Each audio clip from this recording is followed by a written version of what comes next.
ओम नमः शिवाय सीरियल को फुल HD क्वालिटी में पूरा देखने के लिए हमारे चैनल को सब्सक्राइब करें और बेल आइकन को दबाएं ताकि आपको हमारे नए नए एपिसोड्स देखने को मिलते रहें।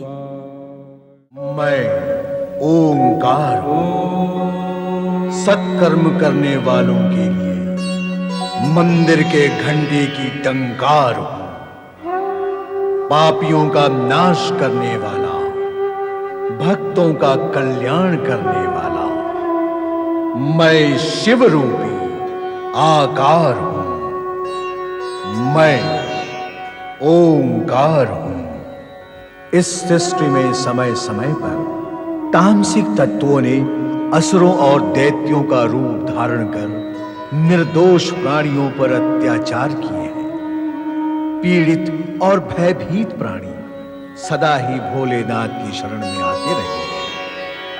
किंतु कटु सत्य ये भी है कि असुरगण संकल्पित और अडिग जप तप के बल पर देवी देवताओं को प्रसन्न करने में सफल रहे हैं। आज भी तारकासुर के तीनों पुत्र ब्रह्मदेव के वरदान की प्राप्ति के लिए घोर तपस्या में लीन है।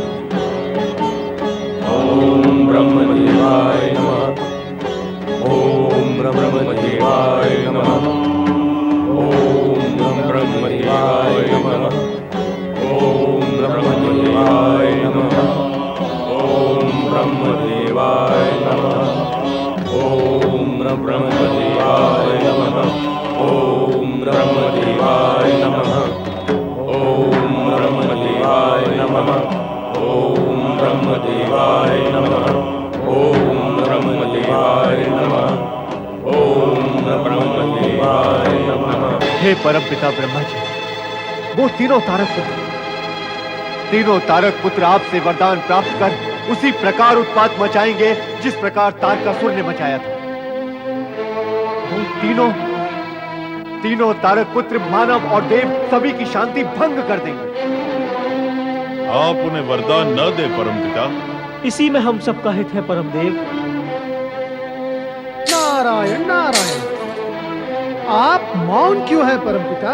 मौन तोड़ने से सत्य प्रकट होने लगता है नारद, और सत्य अप्रिय होता है। प्रिय सत्य से अप्रिय सत्य अधिक हितकारी होता है परमपिता। आप वही कहें।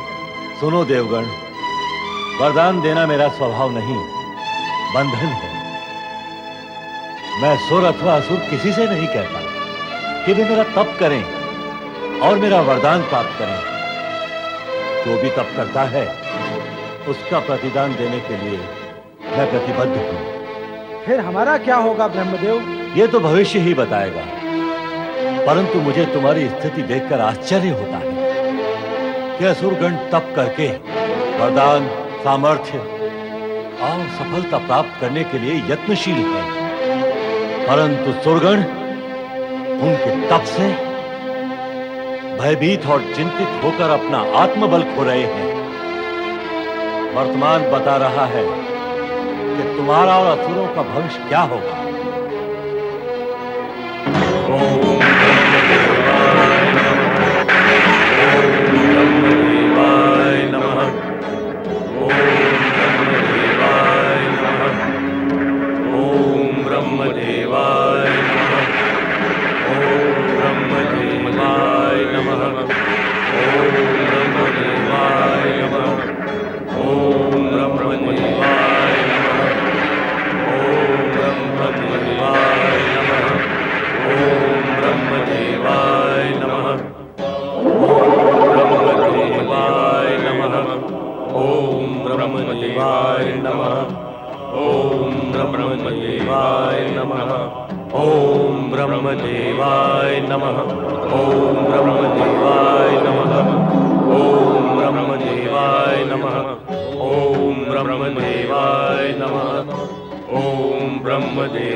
भक्त तारकाक्ष,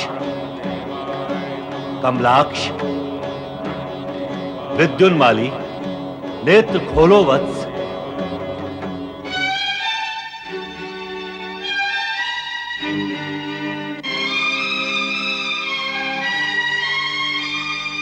ओम ब्रह्मदेवाय नमः।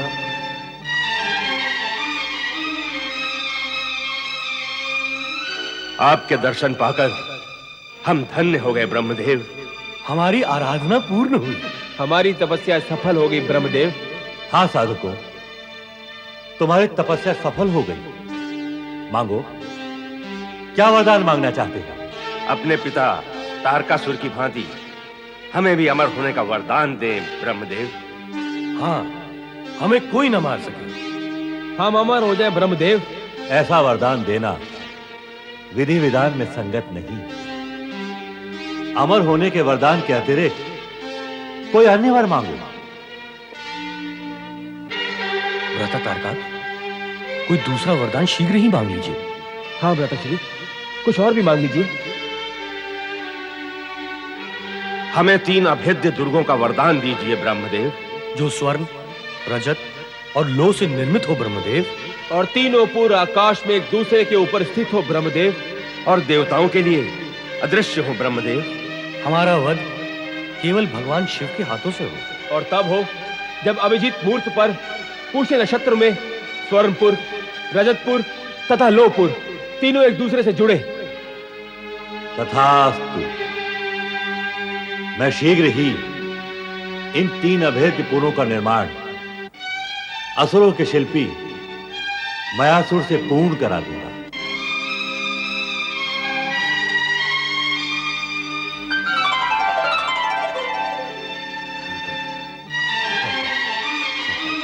हमारी कामना पूर्ण होगी भ्राताश्री। हमें इच्छित वरदान प्राप्त हो गया। हमें तीनों पुर मिल गए, स्वर्णपुर, रजतपुर, लोहपुर। ओम नमः शिवाय, ओम नमः शिवाय, ओम नमः शिवाय, ओम नमः शिवाय, ओम नमः शिवाय, ओम नमः शिवाय। नंदी, भोलेनाथ कहाँ है? माता, जब आपको इसका ज्ञान नहीं तो मुझे कैसे हो सकता है? वे आपको बताकर नहीं गए? वे क्या कभी अपने मन की बात किसी से कह के जाते हैं? मुझे तो लगता है किसी भक्त की पुकार सुनकर वे दौड़ पड़े होंगे। पति परमेश्वराय नमो नमः। विष्णु प्रिया देवी माता महालक्ष्मी की जय। विष्णु प्रिया देवी माता महालक्ष्मी की जय।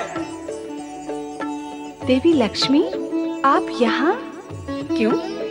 इसमें इतना आश्चर्य प्रकट करने का क्या कारण है? क्या मैं यहाँ नहीं आ सकती? क्यों नहीं आ सकती? आ सकती हैं, तभी तो आई हैं। आइए, आपका स्वागत है। अब बताइए, आज कैलाश पर कैसे आना हुआ? पिछले कई दिनों से शिव शंकर तथा शक्ति स्वरूपा पार्वती के दर्शन की इच्छा मन में बलवती हो रही थी, सो चली आई। और श्री हरि विष्णु का क्या समाचार है? वे तो अधिक समय अपनी योग माया की समाधि में ही खोए रहते हैं। मुझसे बात करने तक का समय नहीं है उन्हें। शिव शंकर कहाँ है? समाधि स्थल तो रिक्त है। न जाने बिना बताए कहाँ चले गए। आइए। देवी माँ सरस्वती, वीणा वादनी महादेवी माता सरस्वती की जय। वीणा वादनी महादेवी माता सरस्वती की जय। देवी सरस्वती, आपका स्वागत है। सुंदर संयोग है, एक के दर्शन करने आई थी, 2 के हो गए। हाँ देवी सरस्वती, देवी लक्ष्मी को तो मेरे और शिव शंकर के दर्शन की इच्छा यहाँ तक खींच लाई है। अब आप बताएं कि आपको कौन सा आकर्षण यहाँ तक खींच लाया है? आकर्षण नहीं, विकर्षण। हाँ, आप दोनों को पता है ना कि ब्रह्मदेव ने तीनों तारक पुत्रों को 3 अभेद्य दुर्ग प्रदान करके असुरों की शक्ति बढ़ाने का अवसर प्रदान कर दिया है। तो इसमें चिंता कैसी? ब्रह्मदेव तो असुरों पर सदा ही कृपालु रहे हैं। उनकी कृपा का असुरों ने भी सदा अनुचित लाभ ही उठाया है। अब भी वे शक्ति एकत्र कर स्वर्ग लोक पर पुनः आक्रमण करके तीनों लोकों में अत्याचार अनाचार का अंधेरा फैला देने से चूकेंगे नहीं, यही चिंता है। और इसीलिए मैं भगवान शिव के पास आई हूँ ताकि वे कुछ उपाय करें। तो तुम भगवान शिव के पास उपाय के लिए आई हो, मुझसे मिलने नहीं आई? क्या हमसे मिलने की इच्छा नहीं होती कभी तुम्हारे मन में? होती क्यों नहीं, अधिक ही होती है। असुरों के तप निनाद और देवगण के गुहारों से पूरा ब्रह्मलोक गूंजता रहता है। ब्रह्मदेव के साथ साथ मुझे भी वह सब सुनना और सहना पड़ता है। चाहती हूँ उस वातावरण से बाहर निकलूं, किंतु विवश हूँ। क्यों? विवशता कैसी? क्या ब्रह्मदेव पकड़कर बैठा लेते हैं? ज्ञान और विद्या प्रसार करने का मेरा दायित्व मुझे पकड़ लेता है। ब्रह्मदेव तो आज मौन धारण कर ध्यान मग्न थे, तो मैं यहाँ चली आई। ध्यान मग्न तो भोलेनाथ भी रहते हैं। मुझे तो उनसे चर्चा वार्ता करने के लिए प्रतीक्षा ही करनी पड़ती है। मेरी दशा भी तुम दोनों जैसी ही है। श्री हरि विष्णु योग निद्रा में चले जाते हैं तो शीघ्र नहीं लौटते। अर्थात हम तीनों के पति विचित्र एवं अनोखे हैं। उनकी विचित्रताएं भी विचित्र हैं। यदि समाधान के लिए कोई प्रश्न करो तो टाल जाते हैं, मुस्कुराकर टालते हैं। कहते हैं देवी अभी समय नहीं आया, उत्तर के लिए तुम्हें प्रतीक्षा करनी होगी। और ऐसे में प्रवेश करता है नारद, नारायण नारायण करते हुए, और कहता है भगवन आपकी लीला तो तीनों लोक में व्याप्त है। धरती के कण कण में आप ही के नाम की गूंज है। प्रभु आपकी लीला तो अपरंपार है। देवी सरस्वती, तुमने अपनी प्रतिभा का प्रदर्शन नहीं किया। अवश्य करती, यदि विद्या और ज्ञान के प्रसार का दायित्व न होता मेरे सर पर। और अब तो ब्रह्मदेव ने तारक पुत्रों को वरदान देकर मुझे चिंता में डाल दिया है। देवगण का क्या होगा? देवी सरस्वती, आप ज्ञान की देवी होकर भी उस वरदान का रहस्य अब तक नहीं समझी। आप देवगण को लेकर चिंतित न हो, वे पूर्ण सुरक्षित हैं और रहेंगे।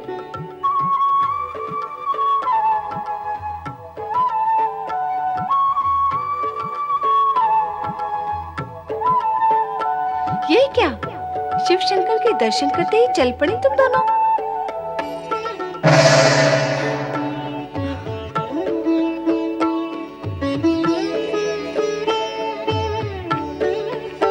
ब्रह्मदेव के वरदानानुसार तारकासुर के तीनों पुत्रों को उनका मनोवांछित फल मिल गया था। शिल्पकार मायासुर ने तीनों तारक पुत्रों के लिए 3 अभेद्य दुर्गों का निर्माण किया।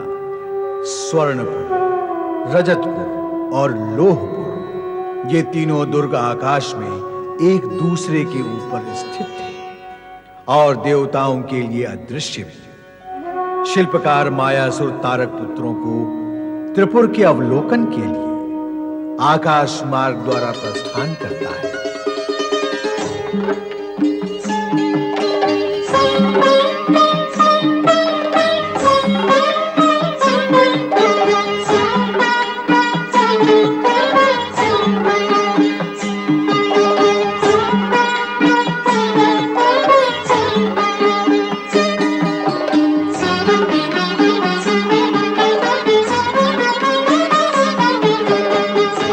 असुरराज तारकाक्ष, कमलाक्ष और विदुन्नमाली, मैं आप तीनों के लिए स्वर्णपुर, आहा, अद्भुत है।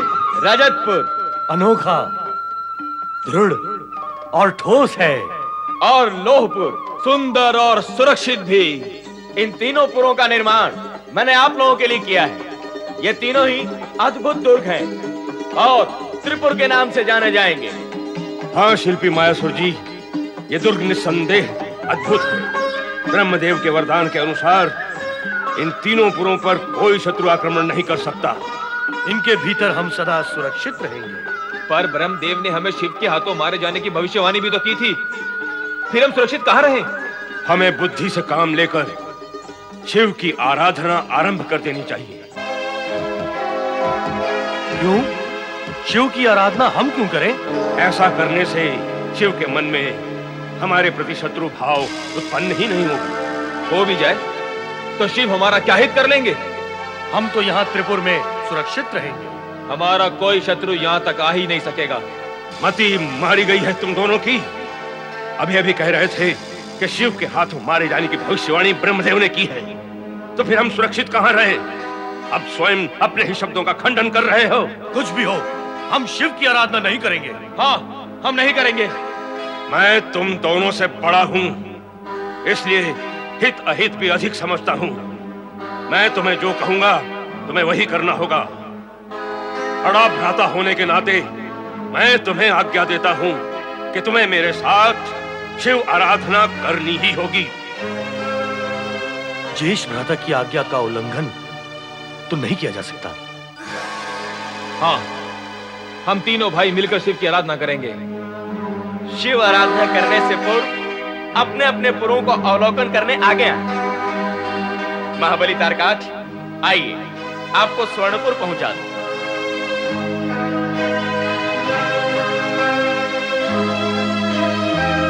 अब तो हमें ब्रह्मदेव की शरण में जाना ही होगा। और अन्य उपाय ही क्या है?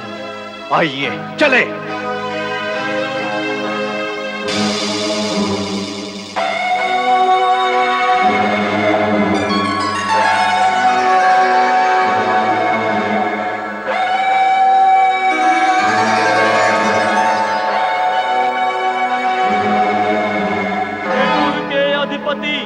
असुरराज महाबली तारकाक्ष की जय। त्रिपुर के अधिपति असुरराज महाबली तारकाक्ष की जय। त्रिपुर के अधिपति असुरराज महाबली तारकाक्ष की जय।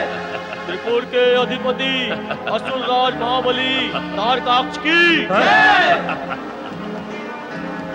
ये आपके महामंत्री, ये आपके सेनापति, ये आपके दरबारी, और ये दास और ये दासियां पधारिए।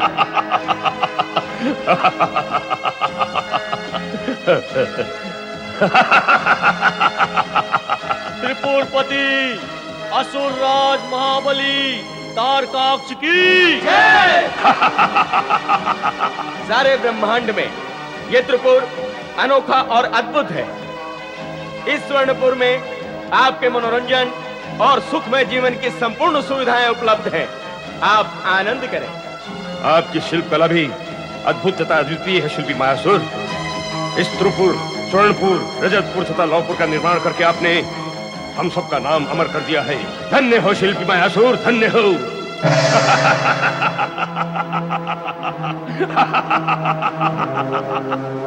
महाबली कमलाक्ष, आइए आपको रजतपुर में प्रवेश करा दूं।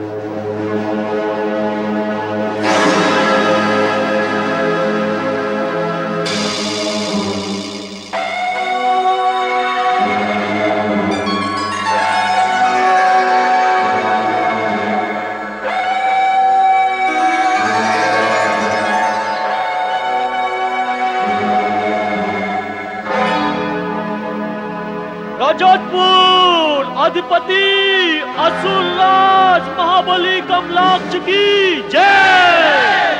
रजतपुर अधिपति असुरराज महाबली कमलाक्ष की जय। रजतपुर अधिपति असुरराज महाबली कमलाक्ष की जय। रजतपुर अधिपति असुरराज महाबली कमलाक्ष की जय। महाबली कमलाक्ष, आपके महामंत्री, आपके सेनापति, आपके दरबारी, आपके सैनिक, आपके दास और दासियां और भोग विलास की सभी सुविधाएं उपलब्ध हैं। रजतपुरा अधिपति असुरराज महाबली कमलाक्ष की जय। आपकी शिल्प कला अद्भुत है शिल्पी मायासुर। दत्तेराज, अब आप हर्षोल्लास में जीवन आनंदमय व्यतीत करें। महाबली विद्युन्माली, शिल्पी मायासुर, कितना भव्य है मेरा दुर्ग। इसकी भव्यता आप भीतर प्रवेश करके देखें। अवश्य, आइए।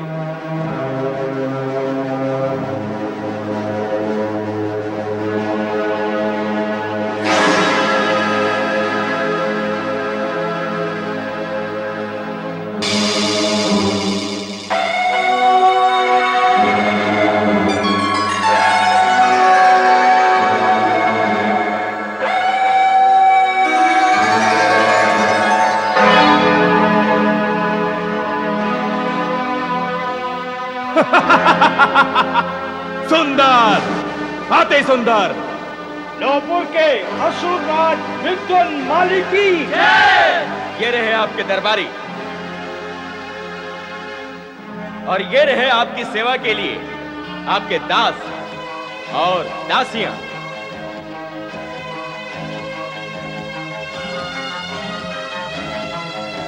विद्युन्माली, ये संपूर्ण लोहपुर आपका है। अब आप यहां निश्चिंत होकर रहिए और सुखों का भोग कीजिए। असुरराज विद्युन्माली की ये जय अपूर्ण है। हमारी मनोकामना है कि हम अपने पिता के शत्रु देवताओं को पराजित कर स्वर्ग पे अधिकार करें, किंतु हम अपने ज्येष्ठ भ्राता तारकाक्ष की आज्ञा से बंधे हैं। इसलिए हमें समय की प्रतीक्षा करते हुए शिव की आराधना करनी होगी। जय महारुद्र।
शिव शंकर, नमो नमः शिव शंकर।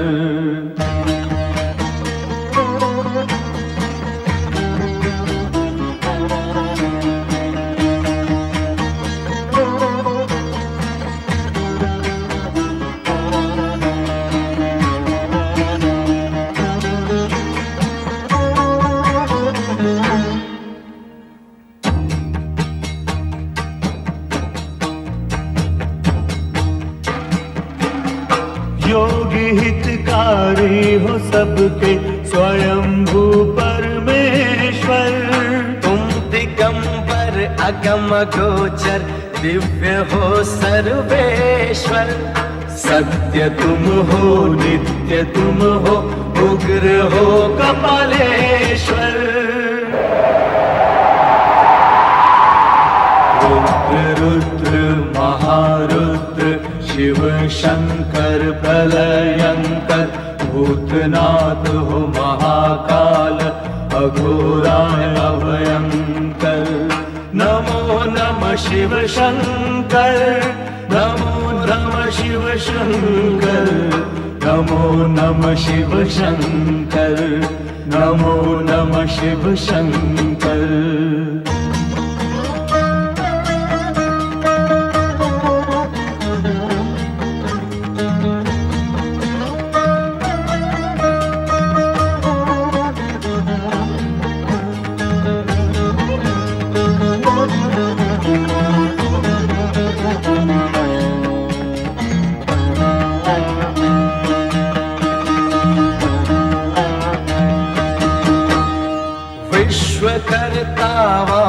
देव ज्ञान मूर्ति ज्ञान हो। महाकल्प बहुरूप सर्वशक्तिमान हो। धर्म धेनु सार शोधन भूत भावन नाथ हो। रुद्र रुद्र महारुद्र शिव शंकर प्रलयंकर भूतनाथ हो महाकाल अघोराय अभयंकर। नमो नमः शिव शंकर नमो नमः शिव शंकर नमो नमः शिव शंकर नमो नमः शिव शंकर।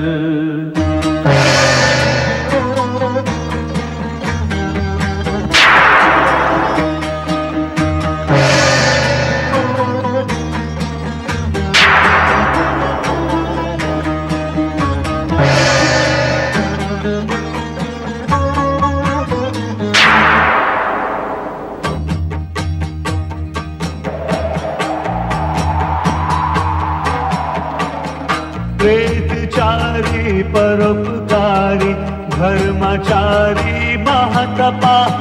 हे सनातन शोक नाशन सर्व शुद्धि महायशा। विश्वमित्र ब्रह्म ज्योति विश्वगर्भा महाबलः। रुद्र रुद्र महारुद्र शिव शंकर प्रलयंकर भूतनाथ हो महाकाल अघोराय अभयंकर। नमो नमः शिव शंकर नमो नमः शिव शंकर नमो नमः शिव शंकर नमो नमः शिव शंकर।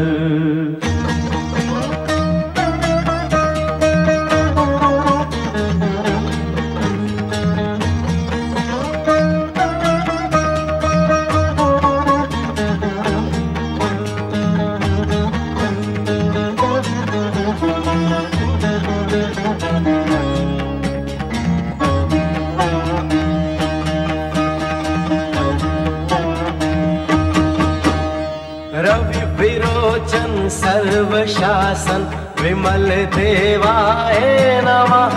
अजात शत्रु सर्व गोचर मंत्र मुंडाय नमः। भस्मशायी तीर्थ रूप शमशानीलाय नमः। रुद्र रुद्र महारुद्र शिव शंकर प्रलयंकर भूतनाथ हो महाकाल अघोराय अभयंकर। नमो नमः शिव शंकर नमो नमः शिव शंकर नमो नमः शिव शंकर नमो नमः शिव शंकर नमो नमः शिव शंकर नमो नमः शिव शंकर। ओम नमः शिवाय। ओम नमः शिवाय।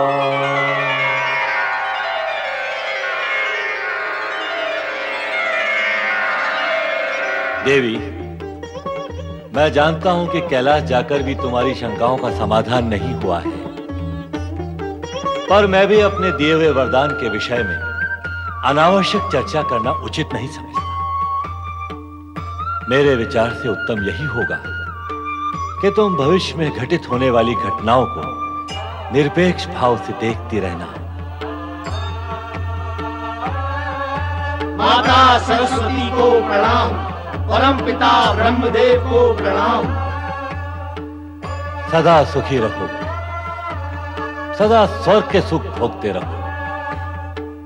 ब्रह्मदेव, यदि आप इस मंगल कामना को वरदान का रूप दे दें तो हम सदा सदा के लिए दुखों से मुक्त होकर स्वर्ग भोगी बन जाएं। मेरी भी सीमाएं हैं देवराज। विधान की सीमाओं का उल्लंघन करना मेरे लिए भी संभव नहीं है।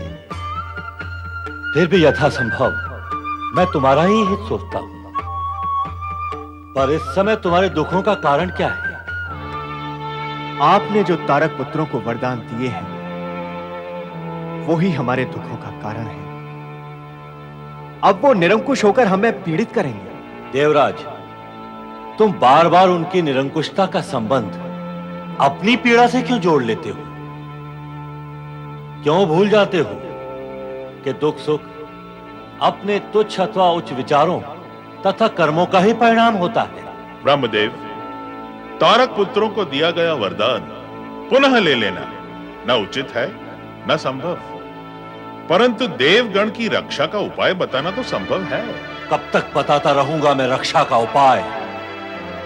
तुम इतने शक्तिहीन क्यों हो गए हो?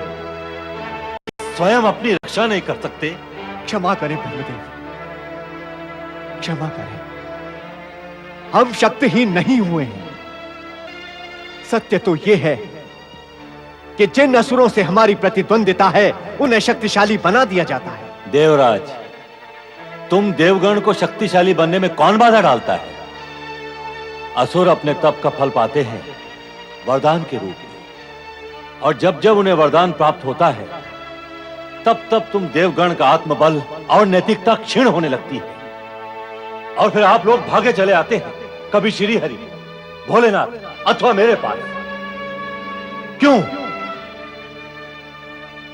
मेरे प्रश्न का उत्तर दो देवराज, क्यों?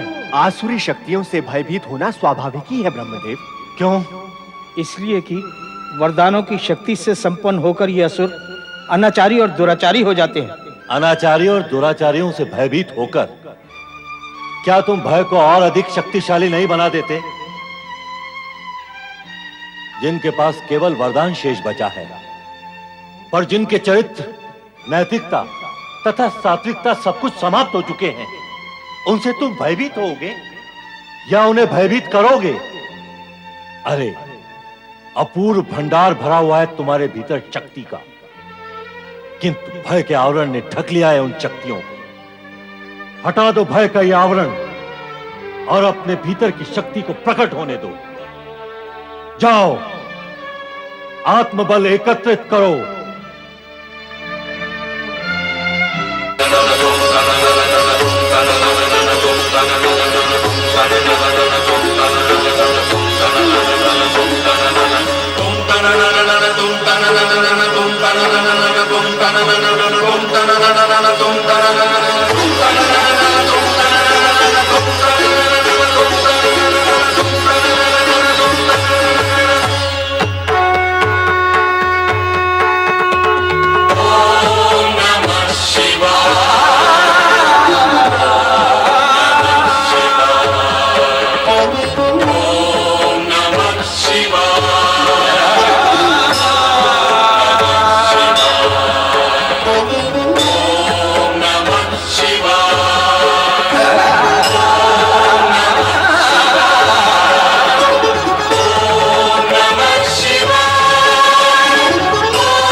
शिवाय।